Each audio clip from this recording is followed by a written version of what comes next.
Hello, hello, hello. Hello Philippines, hello world. Ngayon lang po tayo ulit nakapag-vlog kasi may bagong cellphone na ako. Yay!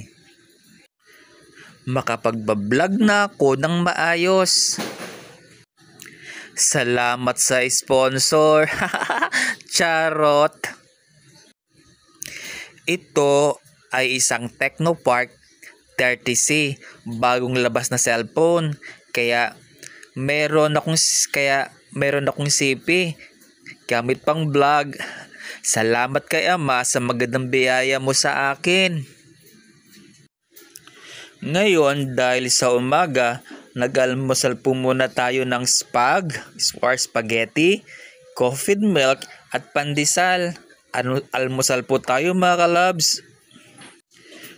Pero may sasabihin lang po ako sa inyo mga kalabs. Kung paulit-ulit kang sinasaktan ng isang tao, ang Ama mismo ang gagawa ng paraan para sa iyo. Anong silbi kahit na makamtan mo pa ang yaman dito sa mundo kung sa pagdating ng kapahamakan mapapahamak naman ang kaluluwa mo? Alam mo, ang sabi ng Ama, gagawin kitang masaya. Pero bago yan, dadaan mo tayo sa patinding pagsubok para mas tumibay tayo.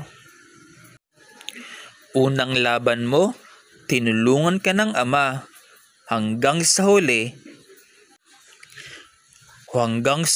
ang pagtulong. Kaya huwag ka lang magsasawang manalangin sa Kanya.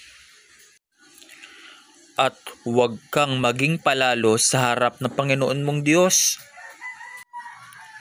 Kapag may nag-utos sa iyo, sundin mo. Huwag kang magagalit. Sapagkat isa sila sa kinasangkapan ng Ama para mapabuti ka. Alam nyo ba? Sa mundong ito, punong-puno ng bagabag at suliranin. Lagi mong hilingin ang kapanatagan ng iyong isip at puso. Ang totoong nagmamahal, marunong maghintay. Oo, makapaghihintay talaga. Sabi nga, ang totoong nagmamahal ay marunong maghintay. Walang magandang bunga ang pagtatanim ng galit sa kapwa. Magtanim ng kabutihan upang mag-ani ka ng mga pagpapala. Oh, tingnan niyo si Kuting. Ang liit pa. Walang ginawa kundi tulog ng tulog. Nasa kusina si Mama. May ginagawa at parte rin ako nasa kusina rin. Maraming gawain sa umaga dito. Linis bahay. O tingnan mo, pati si Muning nag-aabang ng pagkain niya. Kailangan abutin mo din daw siya. Haha, charot. Ngayon, ituloy natin ang sharing natin. Hindi lahat ng mahihirap ay hindi na pinagpapala. Karamihan ay sinusubok lamang upang ihanda sa napakasaganang buhay. Kumakain na kami dyan ng lunchtime. Ang ulam namin ay ampalaya, lumpia, at ginisang giniling. Yung ampalaya, ginisa yun ha.